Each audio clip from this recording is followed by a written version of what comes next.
Okay, let's go to Lance Storm right now. Welcome to Between the Cleats with myself, Courtney Combs, and Tio on the Demon Seed Radio Network.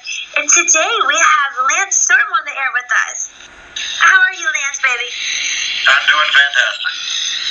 That's great. So how long have you been in your industry? I started in 1990, so I'm coming up on 27 years. Do you think that your industry has evolved since you first began? Because, I mean, it seems as if it really has, you know? It's changed a lot. I'm old enough, I go back to the kayfabe era where we still didn't admit the true nature of the business, so it's changed a lot in my generation, yeah. And especially like with social media too, I bet, right? Certainly a lot more access between fans and the talent themselves. And I don't know. I think on some levels it's for the better. On some levels it's for the worst. I think it makes a nice connection with your fans, but I think it also does take down your elusive star power when you're too accessible. I agree with you 100%. You know, and then you should tweet one little thing that's like on the borderline of being, you know, mean or whatever, or condescending, and people can take it the wrong way, even though you might just be trying to be funny. I'm not saying you specifically, I'm saying in general, you know. So, do you still teach at your school? Do you still teach wrestling? Yeah, I'm the in-the-ring guy. I have matches with my students. I'm hands-on, so I'm in the ring, bumping, wrestling 5 days a week still. So I probably do more physically now than I did when I wrestled. Really? So how old are your students? I'm just curious. I only know, like, I live in Florida now, and I know that there is a school in Orlando, and as a matter of fact, some of my followers attend the school, and they explain to me, like, what they do. What do you do exactly at your school for your listeners? Well, most of my students are between 18 and 25, which is probably the best time to start a career, but I run a 12-week program, and it starts from teaching them how to fall to executing the moves properly and then to ring psychology. It's really everything from this is a wrestling ring to this is how you conduct yourself and have good matches. So pretty much absolutely everything from beginning to end gets covered in that 12 weeks. So do you teach them, like, acting too? Like, how to, like, act? Because you know how they have the little skits or, you know, your scripts that you go by. Do you teach them how to act as well? I suppose on some level you could say that. I wouldn't call it acting. I would call it more finding yourself as a performer. Yeah, hyping the crowd and stuff. It's just finding something in yourself so that it's in a situation you've been in, and where me personally, it was my days bouncing. It's the way you carry yourself to intimidate people, to make sure that they know who's boss, and that's the way I carry myself in the ring. And it's finding something in yourself, whether you're a competitive athlete or a bouncer or what have you, more so than straight up acting skills. Or I suppose probably that's part of how they teach people how to act. I don't know. Like, for example, John Cena, I watched him, I guess it was 2 weeks ago, Tio, is that right, when I was mentioning it? Yeah. I was watching him. And, I mean, he's a pretty good actor. Like, and I refer to him as acting because I've watched him as an actor more than as a wrestler, you know what I mean? So I was just curious how you felt about that. But, Tio, I know you had a ton of questions for him.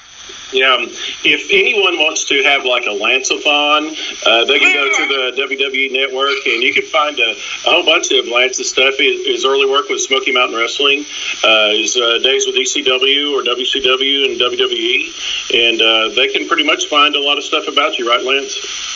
They can, but don't use the search engine because it's terrible. There's a lot of stuff there, yes. Yeah, one of my favorite things is Smoky Mountain Wrestling. Of course, she wrestled as a Thrill Seekers with Chris Jericho. And one of my favorite things is the time where you worked with Courtney and got to put a cake in his face. I think that was the first, to use the term, the first mark-out moment of my career where the inner fan in me was giggling the whole time because I grew up as a big fan of Jim Cornette and the Midnight Express. So I'm there on television. It's not exactly nationwide television, but I was doing an angle with Jim Cornette, the guy that I had bought pay-per-views for and watched shows on, and I'm doing the most old school wrestling spot of putting the heel manager's face in a cake. And as much as I'm known for being the no-nonsense serious guy, I so enjoyed doing that ridiculous, silly skit with Jimmy. Yeah. And plus, one of the greatest matches in Smoky Mountain Wrestling lore, I guess, would be your all's match with the Thrill Seekers versus Heavenly Bodies at the Night of Legends, which is also known as the Jericho Bloodletting. He bled buckets that night. Yeah, that was crazy. And really, in hindsight, he had surgery scheduled in the morning with a displaced bone fracture in his arm. Oh, wow. And still went out there and did that match. And, kudos to Jimmy and Tom, who really took care of him, because he had no business being in there. And to have what was a great match, and the crowd was going insane, and that ridiculous, unbelievable bloodbath. I think the only thing I've seen worse was JBL and Eddie from that one pay-per-view. And I know Eddie was hospitalized because he was going into shock from blood loss after it, I think. That's the only one I've seen worse than the Chris Jericho from the Night of Legends. One of my favorite signs the next night at Fire on the Mountain is I went to the Night of Legends, and all I got was this bloody shirt, and it said Mark Curtis. It's hilarious. And for you don't know, CC, is Mark Curtis was Brian Hildebrand. He was the referee in that match, and he got blood all over him. It was crazy. Oh, my goodness. It gets pretty revolting out there, but cool. It was just That's funny, too. And he was trying to do a shooting star press. Is that correct, Lance? Yeah, the afternoon of the show, he tried to do a shooting star press and didn't land all that badly. He didn't land correctly, but he landed on his arm and broke his arm. And oh, my God. He grabbed his forearm and he could bend it in the middle. Okay. And he's like, it can't be broke, it doesn't hurt. But I'm turning green watching his arm bend. I'm like, dude, you need to go to the hospital. And my wife took him to the hospital, and my wife had to break the news to Jim Cornette that one of his featured baby faces was at the hospital with a broken arm. And if you know Jim Cornette well, you know how that conversation went. Jimmy freaked out, but like a true pro, he showed up and worked. Right. So this, of course, today is WrestleMania Sunday. And can you tell us what matches you're really looking forward to on the pay-per-view this evening? To be honest, there's really only two that I'm really interested in.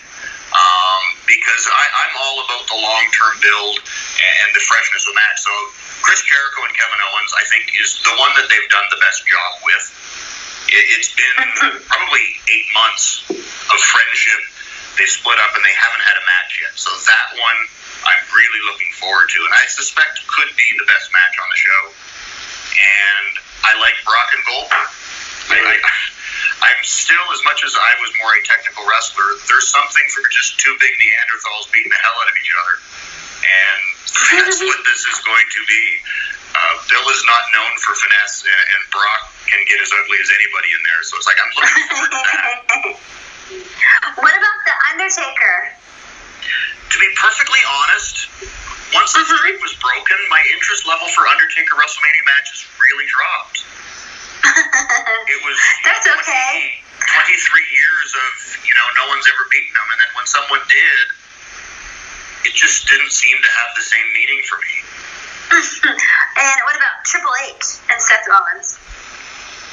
I suspect it'll be good, but as a performer myself, my big question is, with the way they've built up Seth's injury, do they honor the story and have him limp the whole time and have the match be a story but not that good? Or do they say, screw it, let's just have a great match and ignore the fact that you're not supposed to be able to walk? And one will be more entertaining, but one will be more true to story. And I don't know which one I want. Right, because it's been really awkward to watch it on TV. I thought that they would take the crutch away from him at least this past week.